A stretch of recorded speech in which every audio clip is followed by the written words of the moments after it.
अस्सलाम वालेकुम गाइस।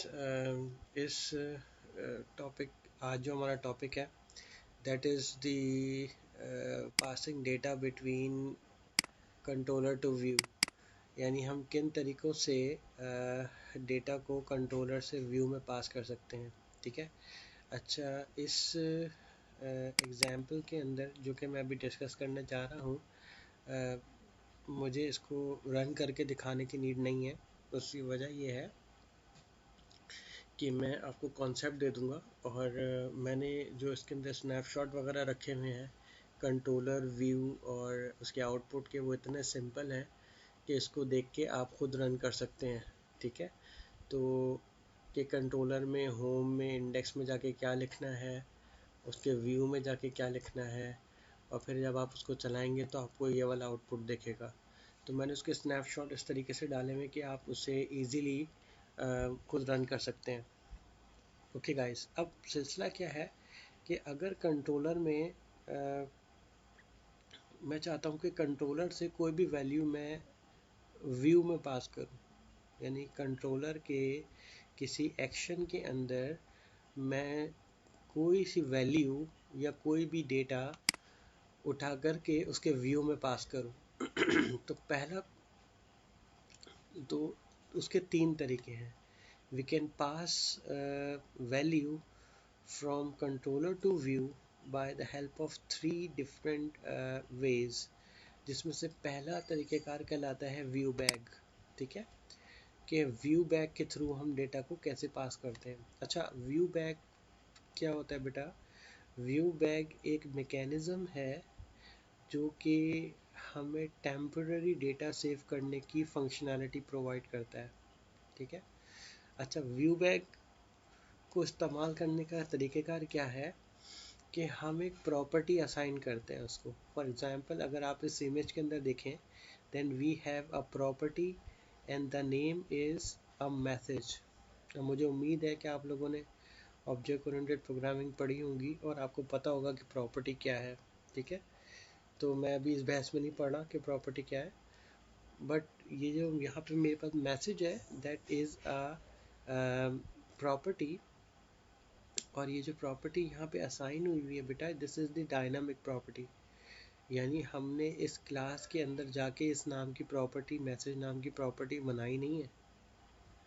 मैं यहाँ पे जो भी नाम दूंगा उसकी property by default view bag में बन जाएगी जाके, इसीलिए इसको डायनामिक प्रॉपर्टी कहते हैं। यानी view bag provides the dynamic the feature of the dynamic property on the user interest. User अपनी मर्ज़ी से किसी भी नाम की प्रॉपर्टी को असाइन कर सकता है। अच्छा, मैं जो भी वैल्यू यहाँ दूंगा वो वैल्यू टेम्पररी उस नाम की प्रॉपर्टी में जाकर सेव हो जाएगी, और जब मुझे व्यू में कॉल करना होगा तो देखिए यहाँ एरो का साइन बता रहा है, फिर आप उसी कंट्रोलर के व्यू में जाएंगे और व्यू में जाने के बाद उसको @व्यू बैग डॉट मैसेज करके प्रिंट कर देंगे और इसका रिज़ल्ट आपको मिल जाएगा। यानी जो वैल्यू आपने यहाँ पे सेट की थी उस प्रॉपर्टी में, उसको आपने HTML इस तरीके से लिखा तो वो प्रॉपर्टी, उस प्रॉपर्टी का रिज़ल्ट आपको आउटपुट पे मिल गया।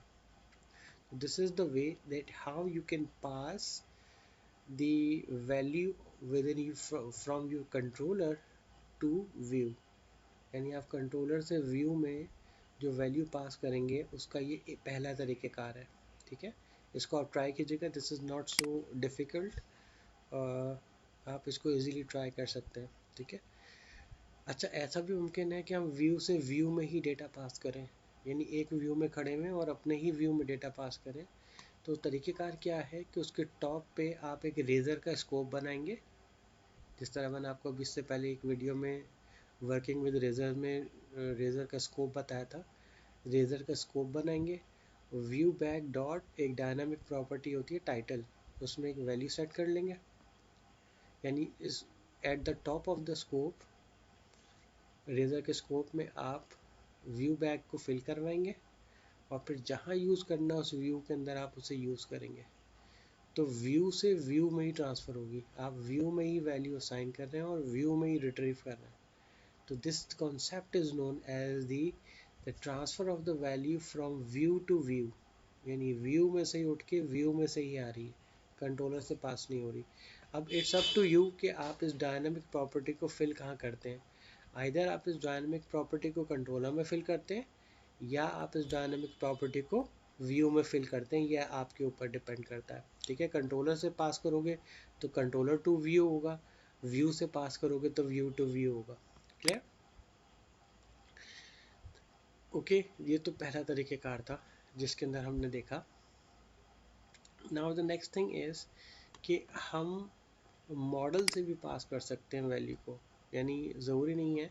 अब मुझे एक बात बताएं, ऊपर अगर एग्जांपल में आए तो वहाँ पे व्यू बैक आप किस वैल्यू से फिल कर रहे थे?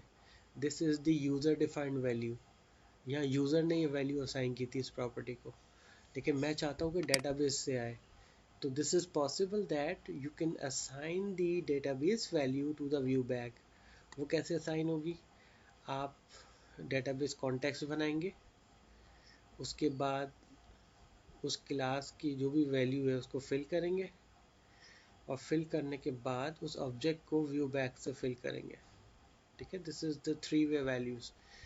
यानी आपके पास एक क्लास है मॉडल में, आपने उसको फिल करवाया, फिर व्यू बैक को असाइन कर दिया और व्यू बैक ने उसको उसी तरीके से रिजल्ट कर दिया, इसी तरीके से कॉल किया जैसे हमने इससे ऊपर कॉल किया था। क्लियर? तो this is this thing is known as the database objects, कि आपने किस तरीके से एक डेटाबेस ऑब्जेक्ट को व्यू बैक के अंदर डाला एंड देन उसकी फील्ड्स को आपने व्यू के अंदर कॉल कर लिया।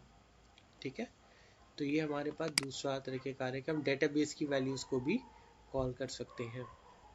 द नेक्स्ट थिंग ये कि अभी अगर आप देखें तो यहाँ पे हम सिंगल वैल्यूज़ असाइन कर रहे हैं, नेम, एड्रेस। यहाँ पे लिस्ट नहीं है, ये सिर्फ एक ही स्टूडेंट का डाटा है, लेकिन हम एक से ज़्यादा स्टूडेंट का डेटा भी पास कर सकते हैं। और वो किस तरीके से कि हमने यहाँ पे एक लिस्ट डेवलप की है। अब मैं फिर वही कहूँगा कि मुझे उम्मीद है कि आपको यहाँ पे कॉन्सेप्ट पता होगा कि अर्ली बाइंडिंग और लेट बाइंडिंग का कॉन्सेप्ट क्या है। ठीक है, ये जो ऑब्जेक्ट बना हुआ है या उसको ऑब्जेक्ट की लिस्ट क्रिएट हो रही है, actually this is the list of object, this is the list which is doing the binding, which is known as the early binding। ठीक है, ये ऑब्जेक्ट क्रिएट होने से पहले हम उसको लिस्ट असाइन कर रहे हैं and that is known as the early binding. और हम क्या कर रहे हैं कि हम उस लिस्ट को इनिशियलाइज करवा रहे हैं within this object which is known as the students। बेटा इससे ज़्यादा सिंपलेस्ट अंदाज से मैं आपको नहीं बता सकता था। मैंने आपको पहले ही कहा कि अब थोड़ा सा ऑब्जेक्ट ओरिएंटेड में भी आपका हाथ साफ होना चाहिए।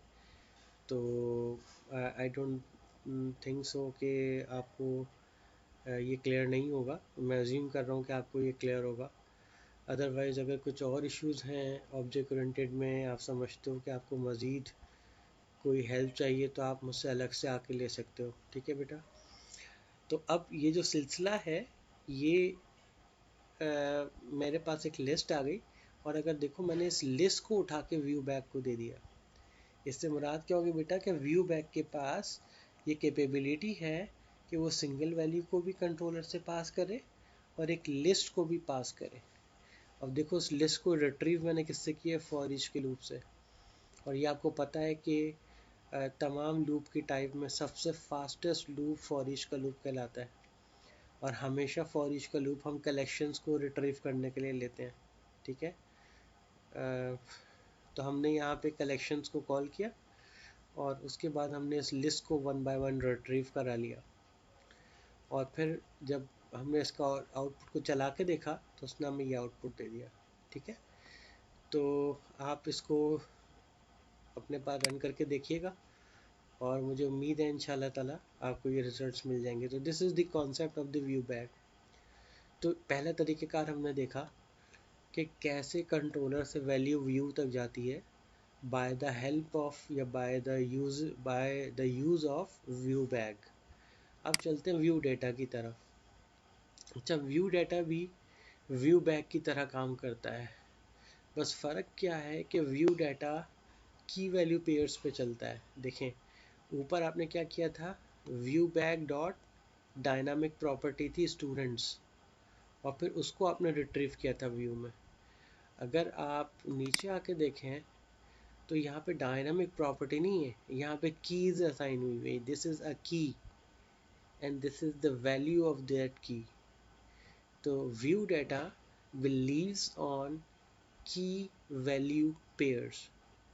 अच्छा, अब ये जो की वैल्यू पेयर्स है, actually this is the concept of the hash. ठीक है, इसको हम हैश टेबल का कॉन्सेप्ट भी कहते हैं, and which is the very fastest searching mechanism. ठीक है, which is the very fastest searching mechanism as compare to the view bag. इससे मुराद क्या हो गया बेटा कि व्यू बैग हमारा थोड़ा स्लो होता है, बट रिलायबिलिटी उसमें ज़्यादा होती है। बट अगर आप इसकी बात करें तो this is very fast in the searching, but this is possible that कि आपको की सही मालूम ना हो, जिसकी वजह से आप एक्चुअल की कॉल ना करें। This is possible. ठीक है, but the overall the key value pairs is faster than the view bag. तो ये इसको तरीक़ेकार है कॉल करने का कि आप व्यू डाटा कॉल करें, साथ उसकी की असाइन करें, और उसको उसी लिस्ट के अंदर कन्वर्ट करें जिस लिस्ट के अंदर आपने उसे क्रिएट किया था।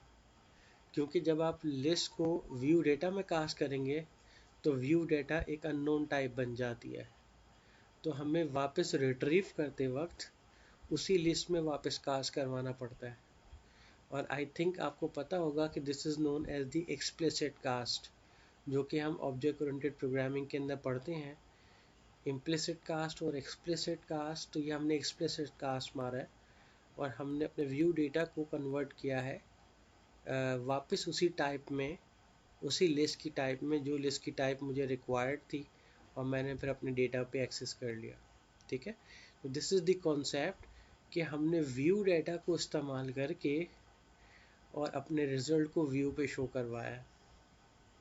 तो this is how the value और the list passes from the controller to the view।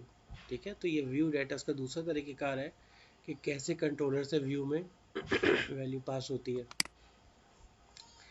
उसके बाद दूसरा मैकेनिज्म है हम व्यू, अच्छा एक और चीज़ है कि हम व्यू डेटा को व्यू बैग में भी कास्ट कर सकते हैं। ठीक है, बट कैसे कि हम व्यू डेटा की जो की है हम उसको व्यू बैग डॉट उसकी डायनामिक प्रॉपर्टी को कॉल करें और उसको प्रिंट करवा लें। ठीक है, तो हमने क्या किया, एक्चुअली हमने व्यू डेटा को पास कर दिया व्यू बैग के अंदर, और फिर उस व्यू बैग को हमने अपने स्पेसिफाइड लिस्ट ऑफ टाइप के अंदर कन्वर्ट कर लिया। This is all the mechanism. और होता क्या है, ये बैकएंड से खुद कन्वर्ट होता है, फिर व्यू डाटा व्यू बैग के अंदर कन्वर्ट हो जाता है। ठीक है, और इसका अपोजिट भी है, ये हम व्यू बैग से व्यू डेटा में भी कास्ट कर सकते हैं कि हम व्यू बैग में असाइन करें और व्यू डेटा से इसको एज अ की कॉल कर लें। तो बैकएंड से वो जो व्यू बैग है उसकी डायनामिक प्रॉपर्टी वो हैश में खुद ही कन्वर्ट हो जाती है, हैश टेबल में। ठीक है, तो ये हमारे पास अगला मैकेनिज़्म है। तो इससे मुराद क्या हो गई कि अब हमें ये बात आज पता लग गई है कि जब भी व्यू डेटा के अंदर हम कुछ असाइन करते हैं तो हम उसको कॉल करते वक्त व्यू बैग से कॉल भी कर सकते हैं, और व्यू बैग के अंदर अगर हम कंट्रोलर में कुछ असाइन करते हैं तो हम उसको एज अ व्यू डेटा भी रिट्रीव कर सकते हैं। And this is the very professional concept. ये शायद जब मैं एफटेक के अंदर पढ़ाता था या एफटेक के बच्चों को बताता था तब भी मैंने कन्वर्जन नहीं बताई। एक्चुअली बच्चे बहुत ज़्यादा कंफ्यूज हो जाते थे, बट यहाँ बताने का मकसद ये है because you are the professional students, और आगे जाके इंशाल्लाह ताला आप सॉफ्टवेयर हाउसेस वगैरह में इंटरव्यूज़ वगैरह भी देंगे, तो आपको ये पता होना चाहिए कि अगर व्यू बैग है तो आप इजीली उसको व्यू डेटा में रिट्रीव कर सकते हो, और अगर व्यू डेटा है तो आप उसको व्यू बैग में रिट्रीव कर सकते हो, vice it can be vice versa, ठीक है। अच्छा, अब उसके बाद हमारे पास एक और चीज़ कहलाती है which is known as the view model, ठीक है। अच्छा, व्यू मॉडल भी एक मैकेनिज्म है जिसके अंदर हम कॉल कर सकते हैं। अब ये व्यू मॉडल्स क्या है कि आप मॉडल के थ्रू एक्सेस करेंगे चीज़ों को। For example we have a picture in front of us, we have a class with the name of the friend, उसके 3 कॉलम हैं, दैट इज़ आईडी, नेम और एड्रेस। मैंने क्या किया कि उस फ्रेंड की एक लिस्ट बनाई, and that list is the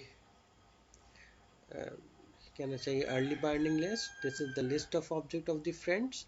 और फिर मैंने उस लिस्ट को पास किया आपके व्यू में। ओके, जैसे ये लिस्ट ऑब्जेक्ट पास हुआ तो ये लिस्ट ऑब्जेक्ट रिट्रीव कैसे होगा?